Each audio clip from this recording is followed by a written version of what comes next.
Welcome to the Songwriter Connection podcast, where we look at the craft of songwriting through the eyes of the songwriter. Each week, we make a connection with a music maker, listen to their songs, and hear their stories. From Nashville, Tennessee, here's your host, Dave Lenahan. Here we are, episode 160. That's crazy. Man, I love doing this show, and I love that you joined us and spend some time with some songwriters and artists that we do on this show. And you set little goals for yourself. Like during COVID, I thought, well, I'm going to learn how to podcast, and slowly but surely we put it together. And we started I think it was every other week we would post a show. And eventually we had so many folks wanting to get on that we're doing it every week. And it's just a labor of love for me. My next goal is I want to be at 1 million streams by the end of the summer. And I think it's very doable. In mid-April, when we checked, it was 640,000. Wow. So I think we can get there, and that's our goal. But you know what? I'm big thanks to you for spreading it around and continuing to spread it around. Tell folks about it if you're into the craft of songwriting. We're hoping that we make you better songwriters, at least give you some ideas. So, hey, our artist today is a band called 2 Lane Summer. And actually, we're 1 Lane Summer in it today.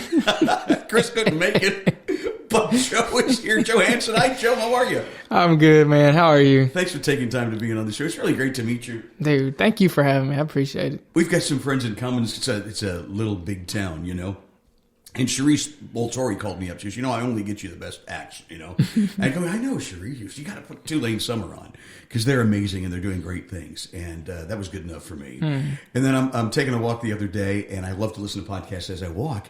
And Brett Baxter, by the way, Brett's got a great podcast called Climb. And it stands for something. What is it? Creating leverage in the music business. That's what it stands for. That's good. We're going to go with that. Brett is a great songwriter, and they do a great podcast. You guys were on, and they did a thing that I thought was really amazing.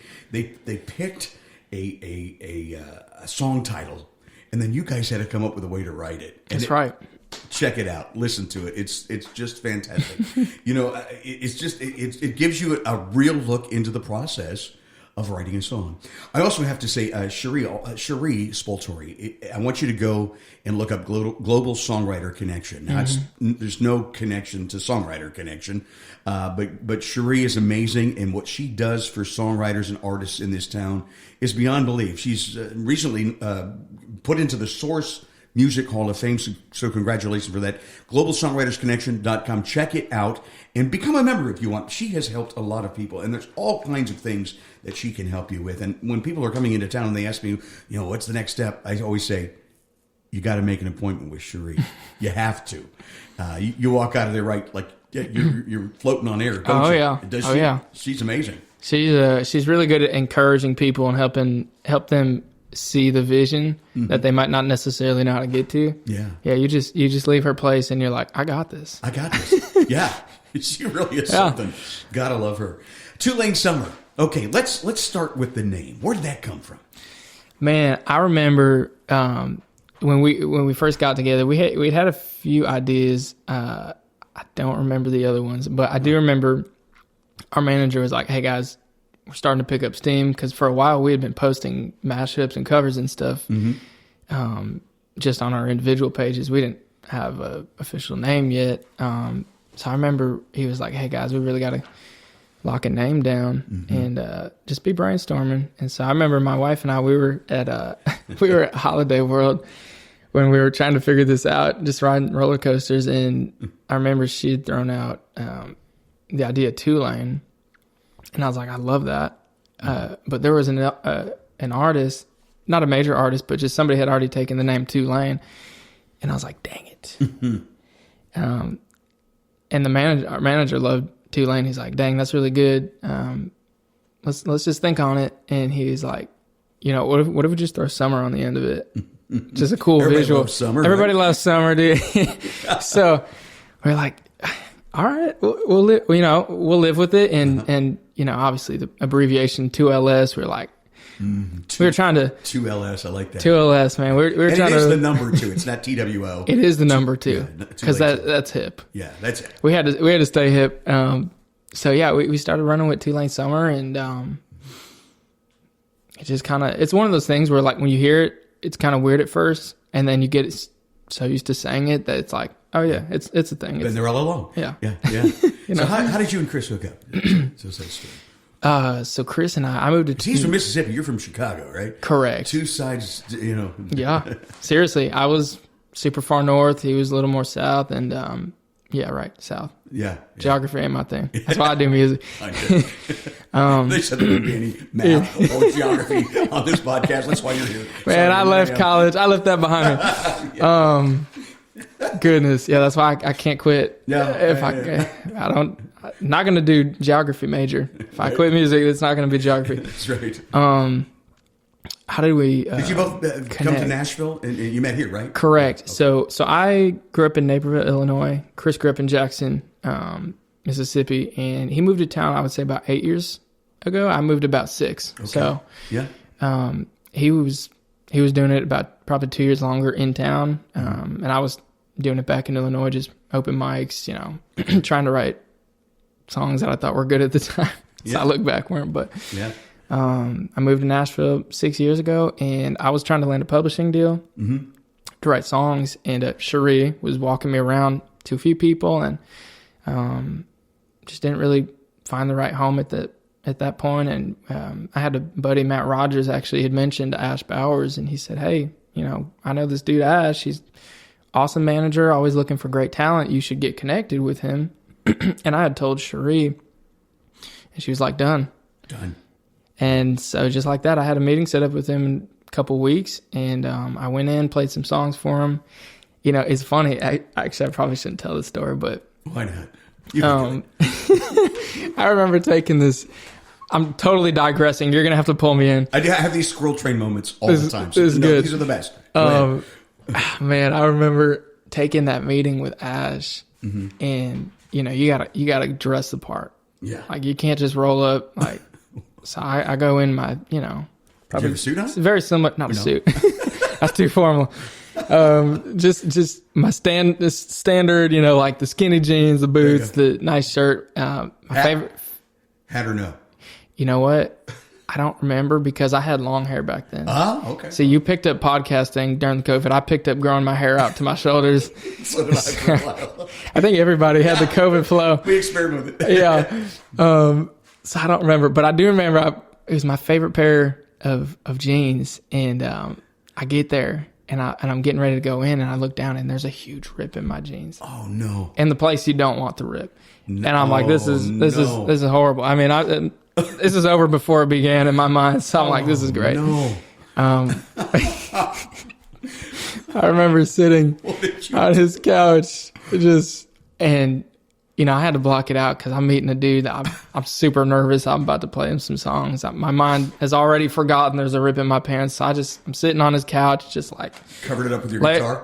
Well, I probably should have more, but I hope he might not have seen it. But I don't even know if he knows that. But I just remember playing for him, and I'm like, I pray, Jesus, please just make sure his eyes are just like, do not see the rip in my pants. Anyways, I ended up playing for a couple songs for him.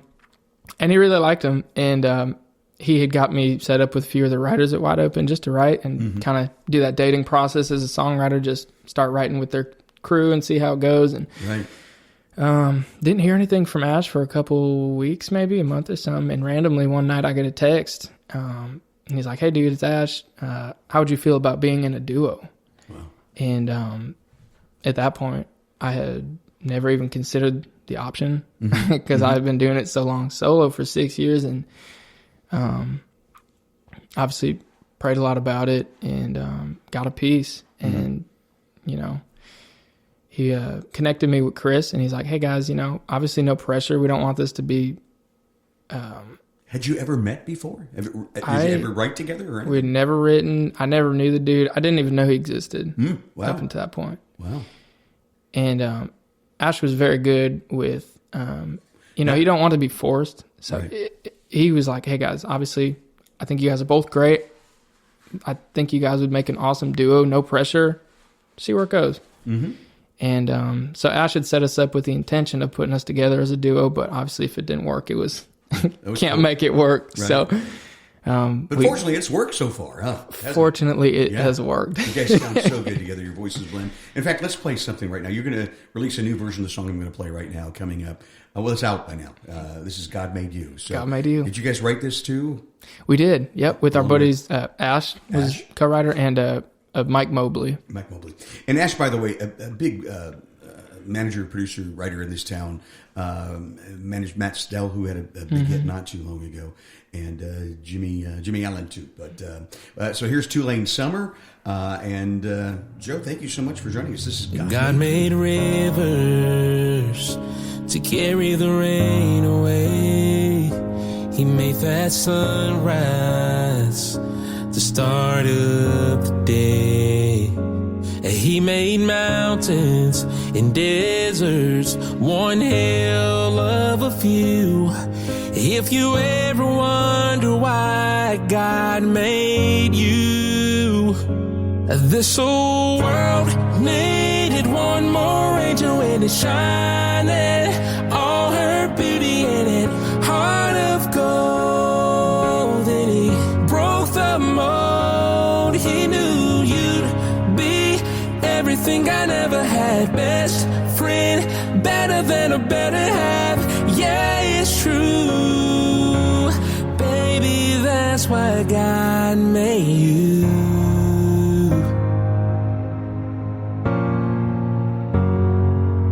You're a miracle, if there ever was. I swear you heal me every time we touch. And girl, just your voice can calm down any storm. I think I know what the Lord was thinking on the day you were born. And this whole world needed one more angel and it's shining, all her beauty in it, heart of gold. Then he broke the mold. He knew you'd be everything I never had, a best friend, better than a better half. Yeah, it's true, baby, that's why God made you.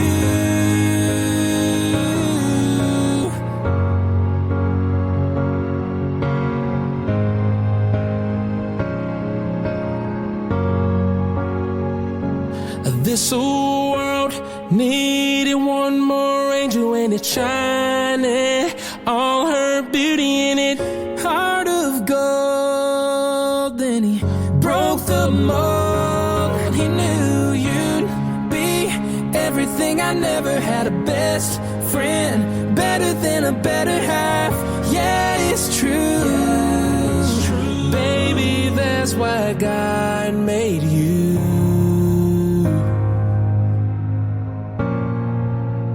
God made you.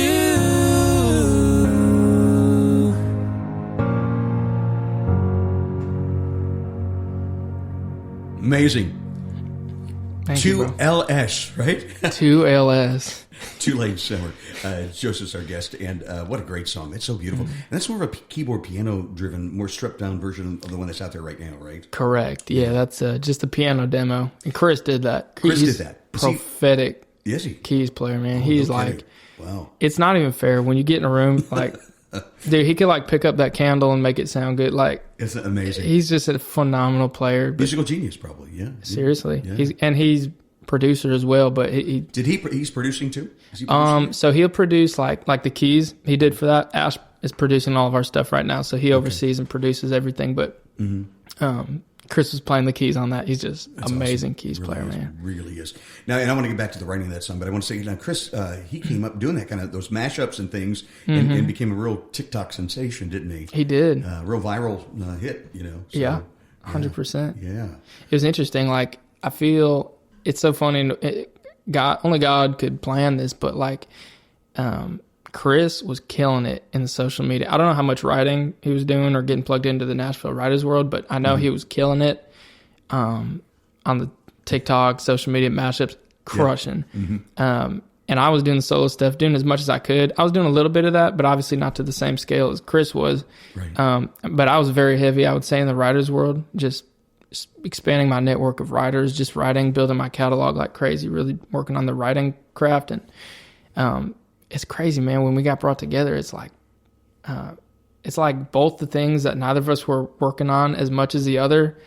We just met each other in the middle. Like, he was killing it on social media, I'm killing it in the writing, and we both like it met perfectly. Yeah. And he's teaching me, like, I'm sure he's learning stuff from writing as I'm still learning. But man, I learned so much from Chris from social media stuff. So it's like just cool how he knows that world. Yeah. Yeah, we always talk about in collaboration, and it goes beyond songwriting. How you learn from each other and you grow. That's right. Together as artists. That's right. Let's talk about the writing of that song. Was it when you wrote it? Was it Chris on piano or was it piano driven, guitar driven? What was the feel? Do you remember? I know you write a lot of songs, but do you remember? Man, I remember it was guitar driven. We weren't writing on piano that day. And I remember, man, just like, it's a good day when you get in a room with Ash Bowers and Mike Mobley. It's like, there you go. All right, we're gonna. It's a good room.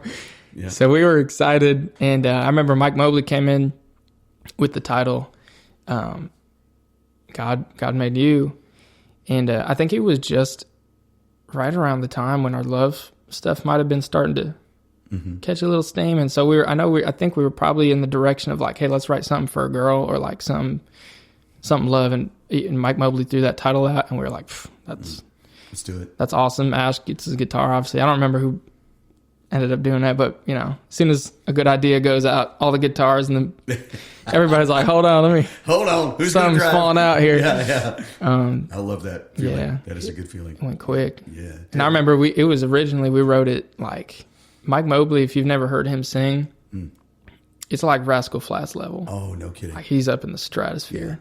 Yeah. So he wrote it way up in, like, I don't know what key this song is in, but we had to drop it a few keys. And actually, oddly enough, we wrote the song. We got a work tape. The first work tape, I think Ash had ended up singing it.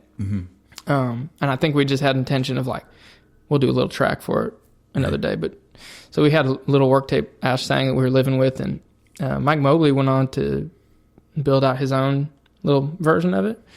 And I was out. Actually, my wife and I just got married. What's her name? Macy. Hey, Macy. Nice to talk to you. Macy Mays Hanson. She has the coolest name. Ew. Yes, she does. Macy Mays. And I ruined it by So she pulled the ultimate move. She switched her last name to her middle name and took my last name to keep the Macy Mays. The alliteration, like, as a songwriter, it killed me to take the you got to write the M and the N. That's just like. Well, let me ask you this. First time you played it for Macy, what did she say? She loved it. She melt. Yeah. She loved it. Yeah. Actually, and she's so straight up. Like, she'll tell me, like, as songwriters, songs are our babies. So we're like, this is the best song I've ever written. The day you write it. And then, obviously they'll either tell you straight up, which I appreciate, because you got to get around people that aren't, dude, that's great. Awesome. Yeah. So when she tells me a song's good, I know there's something there. But she really loved this song. And you ever read one where she said, hey, try again? Did she? I don't want to lie on that. I asked because it is really good to get good feedback from folks. We might need to get my wife on the line. She'll tell you. There's a few. It always seems to happen. But we were stuck in Miami from our honeymoon. We were coming back, and I remember Mike had sent me. He'd sent us his track. Mike Mobley.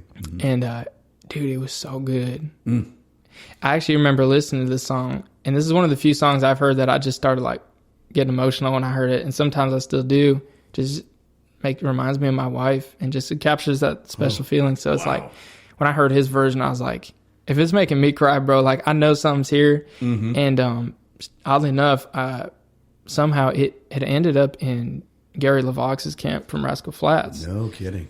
And I think it was on hold for a minute.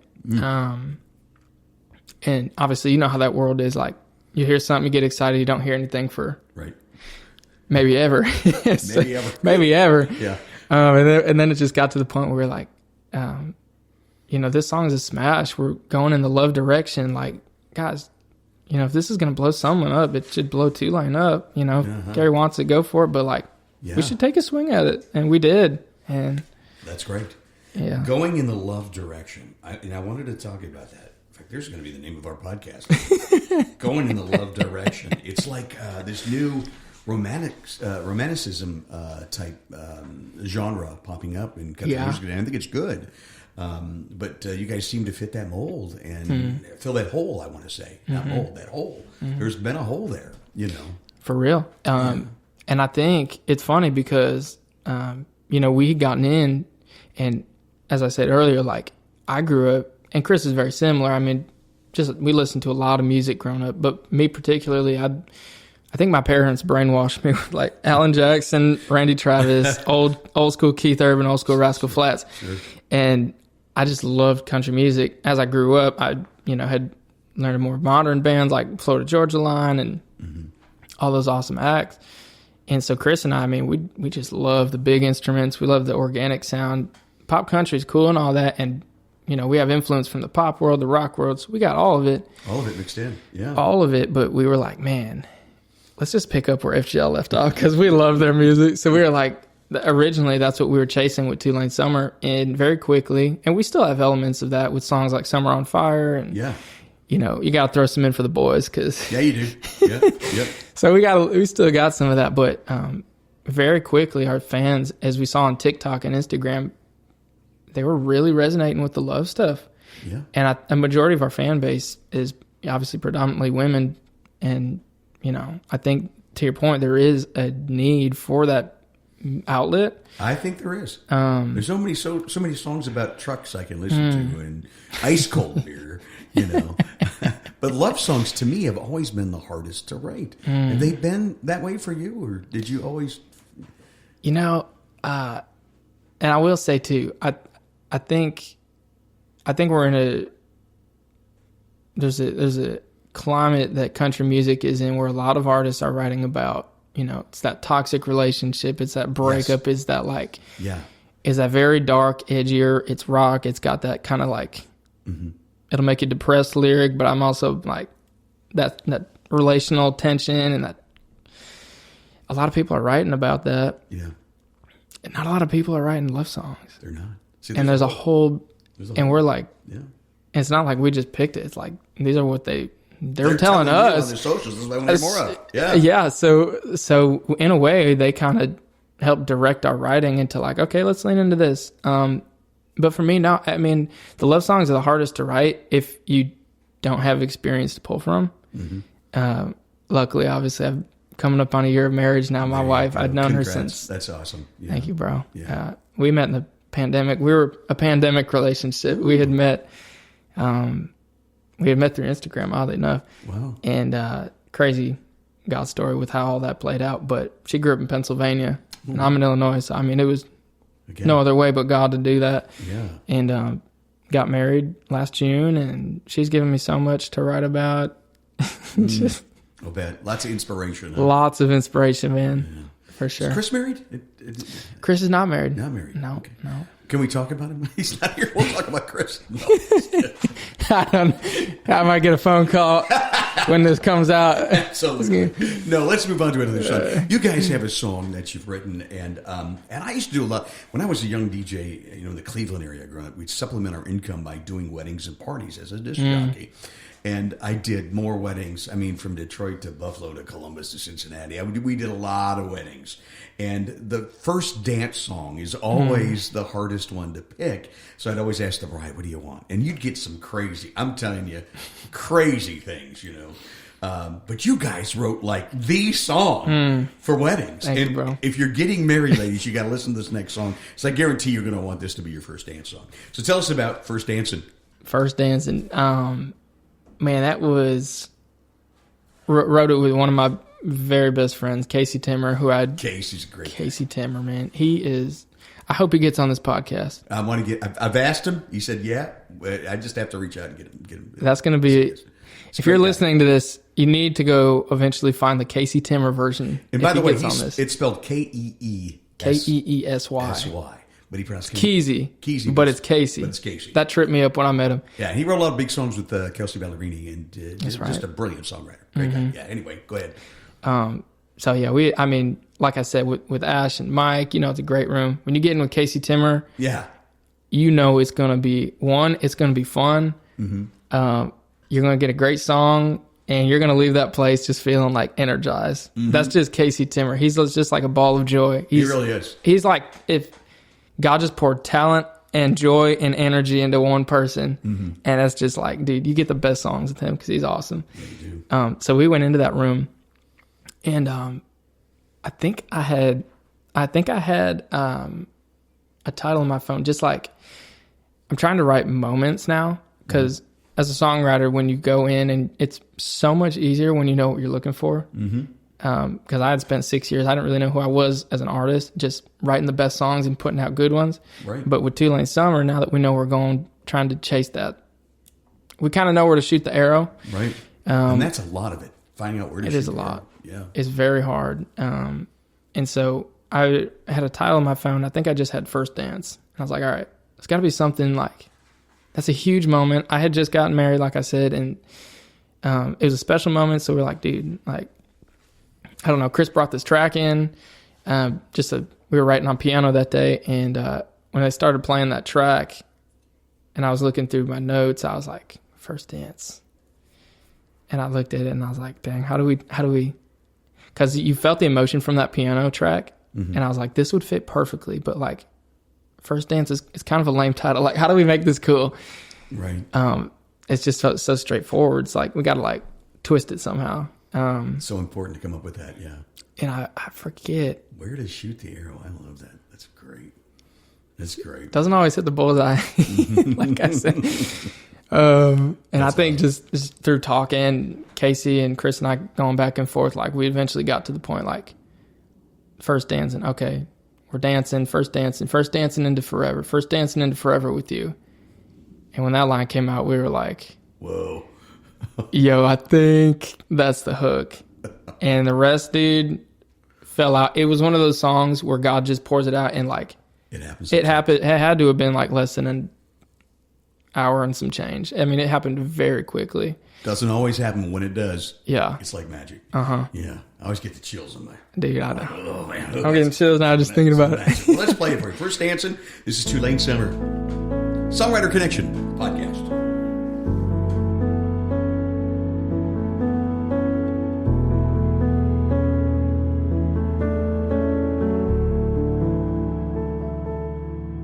I'm speechless. Got my heart beating out of my chest. Never seen you more beautiful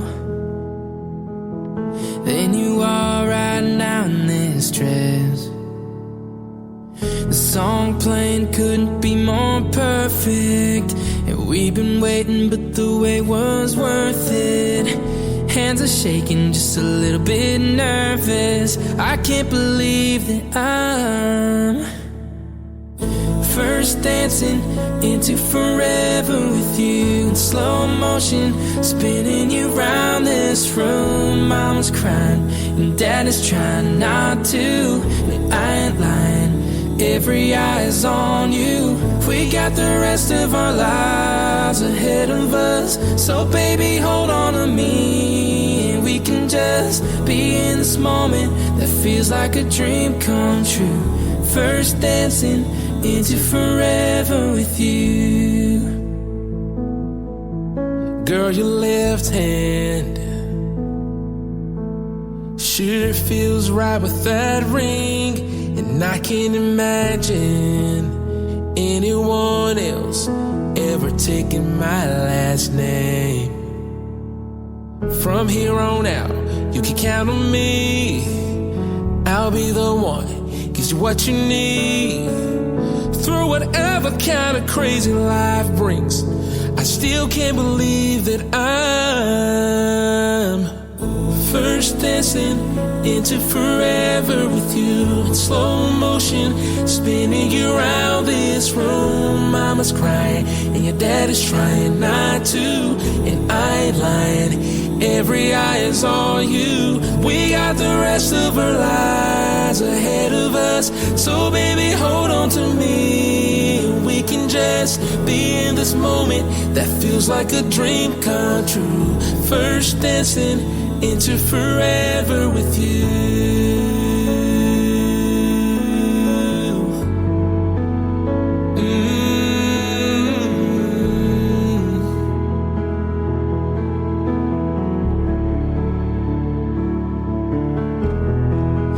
got the rest of our lives ahead of us. So baby, hold on to me, and we can just be in this moment that feels like a dream come true. First dancing into forever with you.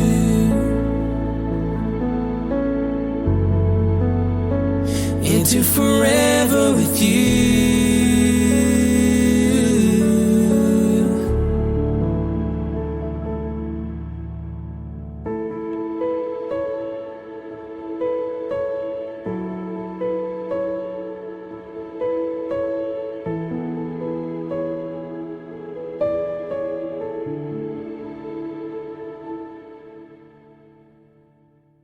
They are Tulane Summer, Chris Ray and Joe Hanson. We are Chrisless today, but Joe is talking about it. And we'll be back to find out more about TLS right after this. Don't go away. You're listening to the Songwriter Connection, connecting with music makers and hearing their songs and stories. Now back to the show with your host, Dave Linehan. Well, we just heard a great song, First Dancing. Was that Chris on the piano again? That was. Was it? Yeah. He's a great player. Yeah. He's good, man. Yeah, he's good. He's the kind of dude I don't want to play next to. Like, yeah, I'll just let Chris do that. Yeah. Well, I'm sure you guys compliment each other real well. Oh, man, we do. How about your stage show? How's that going? You guys work on that? Do they work on that as part of a when you got an artist deal like this? Do they get you on stage and work on that?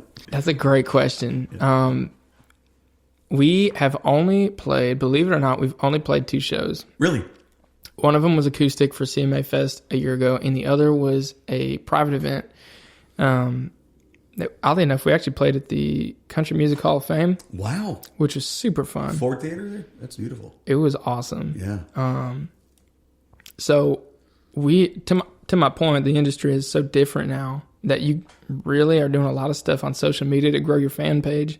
Mm-hmm. That we had just taken the last 2 years, or a year and some change, whatever it is. We had just been writing, excuse me, and putting content after content, mashup, original, just blowing up social media. And that's how we've gotten, God has blessed the page to grow through just posting. Mm-hmm. So honestly, we haven't done a lot of live shows. We had just now gotten a dude on our team who helps in that space for booking. So we're kind of just now getting shows coming in. So got a busy summer ahead of you, don't you? That's the goal, man. Yeah, so cool. So we've had rehearsals before with the band, and we have an awesome band. We're so blessed to have just like top-notch players. Oh, yeah. It really helps. Oh yeah. So we'll get in a rehearsal. We'll just kind of like get a set list going, and we'll try to find moments.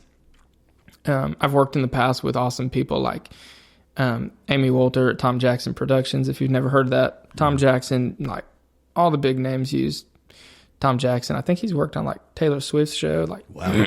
Just huge names. He has an awesome book too, but like their program basically takes your live show and turns it into an experience. Right. So that's what we try to do when we go into rehearsal. We're always mindful of like, hey, we're not just going up there to play 10, 11 songs back to back. Like we want to create moments because people get attached to the moments. And that's really what makes a live show special for the people. That's the second time that you've talked about creating moments. Mm-hmm. And I think that's really important. It's not just it wasn't just an accident that you used that term, creating moments. Talk a little bit about that. That's a neat concept. It is, if you can wrap your mind around it. I mean, like I was talking to a producer buddy of mine, Austin Sean, and we were talking about how like, I think it was with, no. I was listening to another podcast who is, they were talking about music, and they were kind of getting on the subject of like playlists and all that, and how how genres are dying, and how playlists are more of the, so they're like, it's almost more smart to write for a playlist than to fit a genre, which I was like, dang, I've never thought of writing like that. I've been saying that since day one of this podcast. Not ignore it totally, but don't worry about genre. Mm-hmm. Yeah. And so I told this to my producer buddy. I was like, what do you think about this? And he's like, yeah, that's good, but I would take it a step further, and I would even say you have to write for the moment or the feeling. Mm-hmm. He said I would write for the feeling, because feelings, they don't go away. Right. I mean, those are timeless. So if you can write for a feeling or a moment in somebody's life, like, that's going to be timeless. Tell us how you do that. Is there a way? How do you accomplish that? Honestly, I don't think I have the answer. There's if we knew, we would have a lot more hit songs, I think. Right? Yeah. But do you know when you found it? Well, then you got to ask yourself, what are you looking for?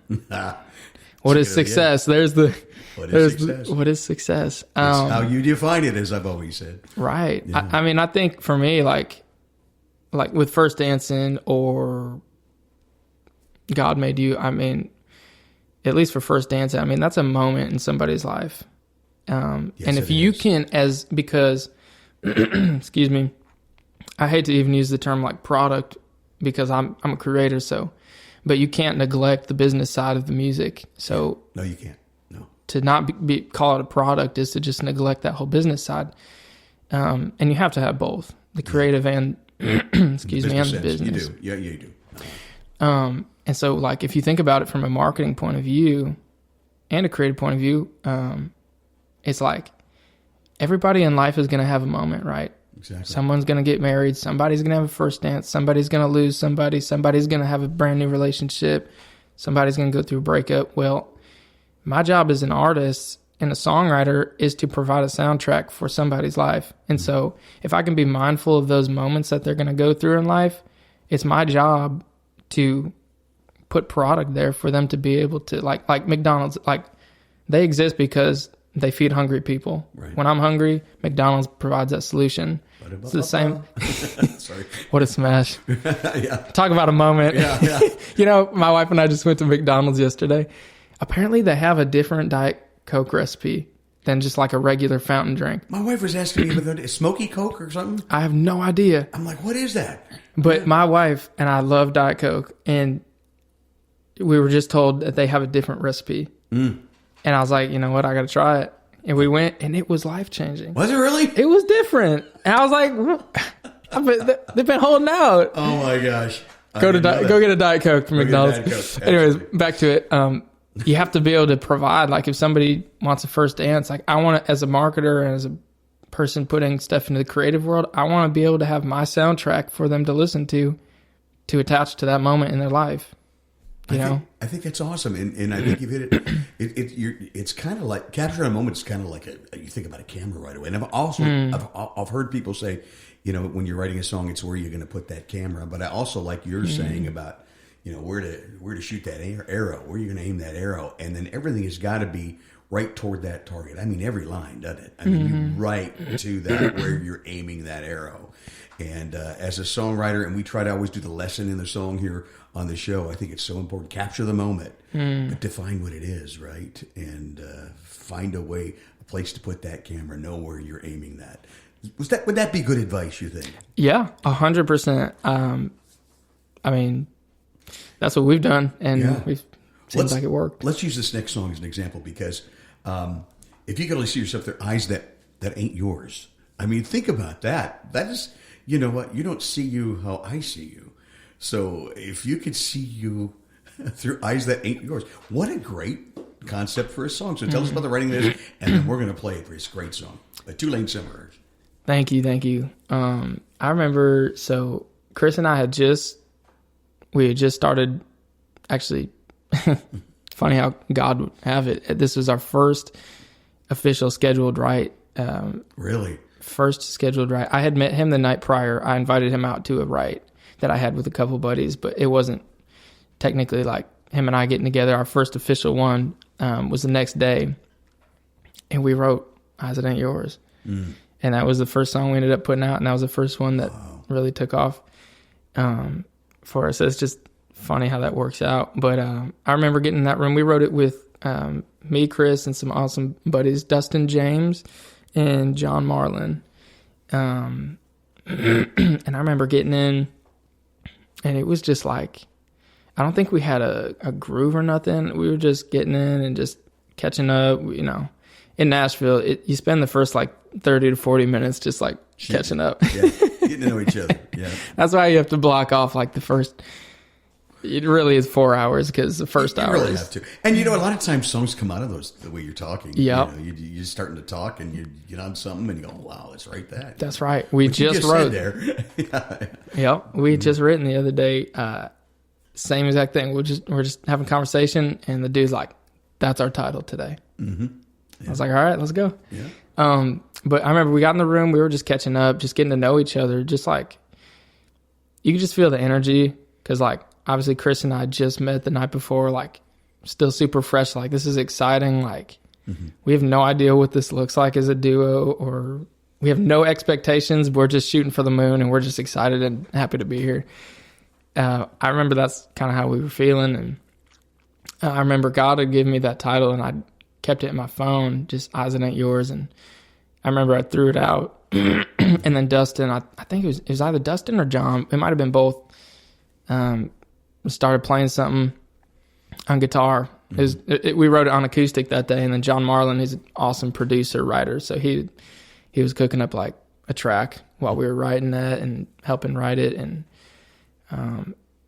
man, it just fell out so quick. I think just that chorus, I think we wrote the chorus first and then we went back to that verse, but it just like First Dancing, it was the same feeling, and not every write is like this. Only a handful of have happened. Eyes That Ain't Yours was one of them, First Dancing, and a few others, but were just like, you could just feel God's anointing, just like it just drops the song.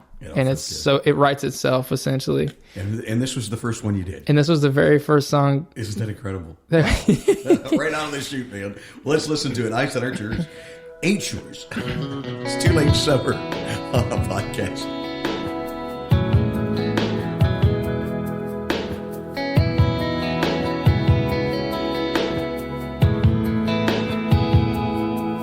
You don't like the way that your jeans been fitting. Can't find a thing to wear. You don't like your hair. You say you can't do nothing with it. But I wouldn't listen to that girl in the mirror, 'cause I think she's lying to you. It couldn't be clearer, 'cause from my point of view, what you call a mess is my perfection. Flawless from my perspective. Your look like hell sure looks like heaven to me.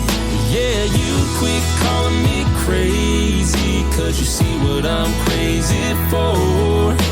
If you could just see you through eyes that ain't yours.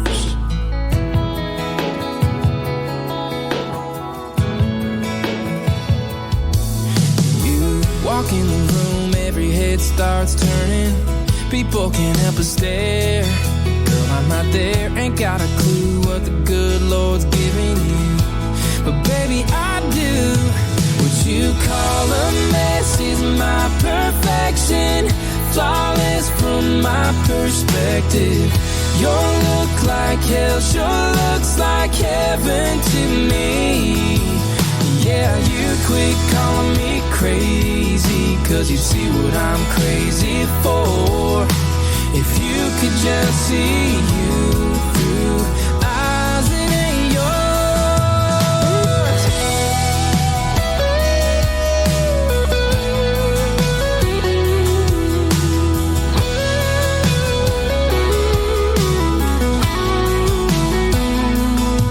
What you call a mess is my perfection.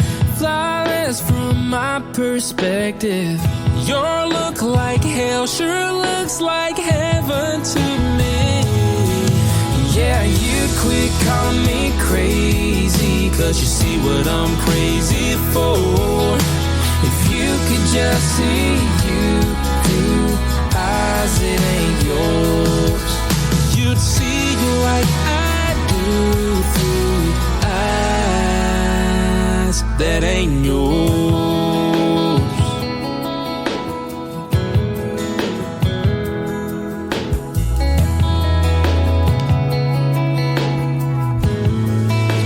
love song. It really is. Tulane Summer. Joe Hanson is our guest today of Tulane Summer, courtesy of Wide Open Music. Good to have you here. The production on that's amazing. Where you guys recording these days? Thank you. Yeah. I think first of all, Ash Bowers, just prolific producer. I mean, he's so good. He's got such an ear for that kind of stuff. And I think we recorded it at Soundstage. I think it was. Okay. Kind of, I think it was in Soundstage. Who played that searing guitar lead on there? Do you know? Dude, I wish I knew. Ash had the story on the song, it's funny. And I will say too, for anybody listening that's an artist, or honestly, it goes for anybody in anything in life. This is just a good lesson in life. So we had that song. We wrote that song, I want to say back in, gosh, I forget. I mean, it was very, very early on. We've been sitting. Was it BC before COVID or no? This was after the long hair, Joe. This was right before I cut it. Okay. But long hair Joe. Yeah, that was before COVID. BC. That's funny. Yeah. So we had written this song and we were sitting on it for a few months, believe it or not. Mm-hmm. We weren't doing nothing with it. We actually didn't even have plans to put it out. And we had written, we had went on a writer's retreat. Love those. So fun. And for those of you not listening that don't know, we just basically go to a cabin or somewhere for the weekend or a few days, and you just go out with a couple songwriters and you just write as many songs as you can and have a good time. And we had went on a writer's retreat out in Hendersonville, and John Marlin, who we had written that song with, was one of the writers, and I think we were playing pool in one of the rooms. We were just chilling in between writes, and he's like, dude, that Eyes That Ain't Yours song, man, it's so good. And we had only had a day of demo, so just like a little track with that acoustic. That's it. Just a little work tape, right? Little work tape. It was just the acoustics and maybe a kick drum and like a loop of like a like under that. And so he's like, dude, that's such a good song. He's like, y'all should just put it up on your social media. See what happens. Yeah. See what it does. Yeah. And Chris and I were very like strategic about what we put out, which we need to get better at, just like throwing something out just because it's very calculated, the social media game. So like I understand where you have to come from that place to put stuff out intentionally, but he was like, dude, y'all should just go film something real quick on the porch. Just go throw it up. Yeah. And for whatever reason, we're like, yeah, why not? Why not? Let's do it. And we filmed it on some rocking chairs. And we had put the video up, I think it was that day, and it just started going nuts. Did it really? And we were like, whoa, oh my goodness. Like it started climbing very quick, just with the numbers, like, and we were like, hey Ash, like this song's kind of blowing up, dude. We need to capitalize. Now I will say, I wish we had put it out. You know, everything happens in God's timing, so it's good. But we had waited, I think, a month and some change to put that out from when it originally started blowing up. Mm-hmm. So Ash had went in and tracked it with the band like in December, and then we put it out in January. But I will say the life lesson is like, we had no plans of putting that out, and we just took the chance. Mm-hmm. And there was like a million reasons to say no, but for whatever reason, we just decided to take that chance. And like, honestly, like, what's the worst that's going to happen? You take the chance. It's better than just like, you'll never know. We would have never put that song out if we'd never taken that chance. And that goes for anything. Like, somebody's listening and you're like, whatever the chance, like, life is too short to like live in fear. Like, I really believe we're not supposed to live in fear and like make decisions based out of fear. Like, I agree with you, my friend. Yeah. Life is way too short. Like, make the move, be courageous, like take the chance. Don't be afraid to take that first step. Yes. Sure. Like we had preconceived thoughts already of like, nah, like that song's probably not for us. Mm-hmm. But what do we know? What do we know? We took the chance, and here it is. Yeah. Everything fell into place. Like, everything works out. Yep. Don't live in fear. Just take the chance. Absolutely. You have no that's great idea. advice. Yeah. We're running out of time, but I want to get one more song. I do love this song, I Don't. So can we talk about that real quick? Tulane Simmer, the duo that you're going to hear a lot of, I know of. But I Don't. Great song. Mm-hmm. Thank you, bro. Yeah. Yeah, this was, I think we wrote this back, I think it was like the Friday before Labor Day or something, okay. I want to say, because I remember I was about to head out of town after that write. We were going to go to Pennsylvania.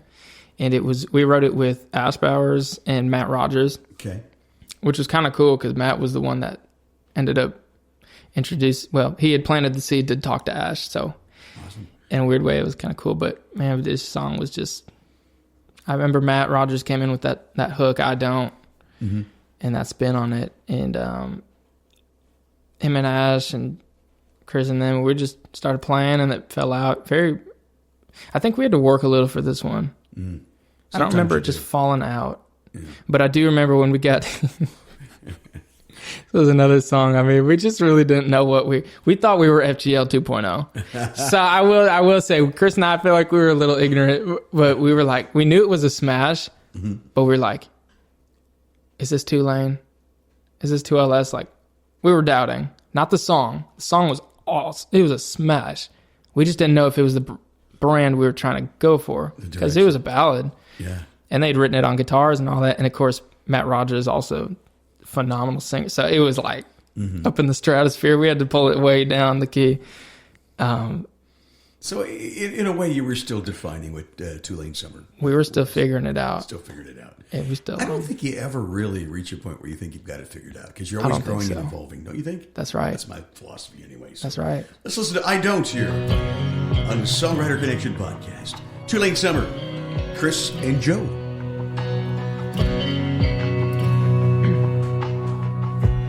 I don't want to feel this lonely. I don't want to hold a grudge. I kind of want to find somebody, but I don't want to give you up. I don't want to spend another minute sitting here not over you. I don't know how you did it, 'cause I don't know what to do. I've been putting one boot in front of the other, letting time do what everybody says it does. Easier said than done when you miss someone. I might move on, I probably won't, but I'm always gonna love you more than I don't.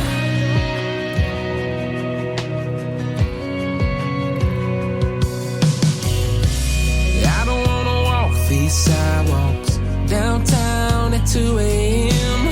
thinking of you like I said I wouldn't do, but baby, here I go again, putting one boot in front of the other, letting time do what everybody says it does.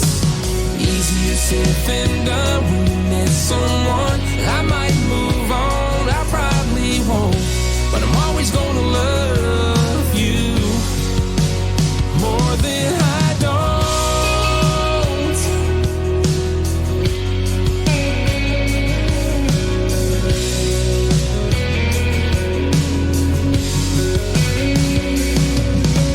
I don't know where you are, I don't know who you're with, I don't know where to start, I don't know where this hurt is.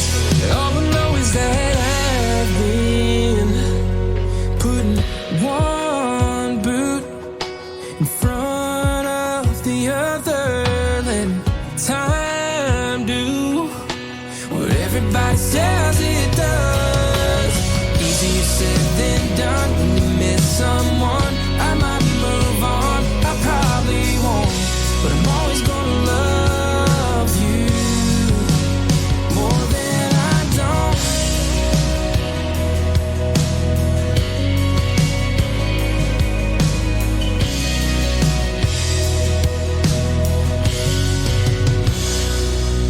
It's fantastic. Love it. And you know, you talk about that twist in a song. And sometimes it's a subtle little thing. I'm always going to love you more than I don't. Woo! Really, when I first heard that, it's like, Gosh. yeah, man, why didn't I think of that? Dude, I know. That's my favorite thing about songwriting. When you hear a song like that, and I go, man, it was there all along. It's awesome. Yeah. Oh, thank you, bro. I appreciate it. Yeah. Hey, I want to wish you guys all the best. I really love what you're doing. And Cherie, thank you again for the introduction. And I look forward to meeting Chris someday. I really do. All the best. It's going to be good. Yeah. And thank you and your wife for opening up your home to have it's me over. Yeah, here in our dining room studio. So it's good to have you here around the dining room table. So I appreciate it. And I look forward to the 1 million. We're going to get the 1 million we're going to hit the 1 million by the end of the summer. We're trying. Come on. Thank you, Jim. Thank you for listening to the Songwriter Connection podcast. Find us on social media at Songwriter Connection. Also, listen to Dave Lanahan's Nashville Connections radio show. It streams live every Friday morning on WOBL and WNOI. Look for us on Facebook and YouTube. See you next time on Songwriter Connection.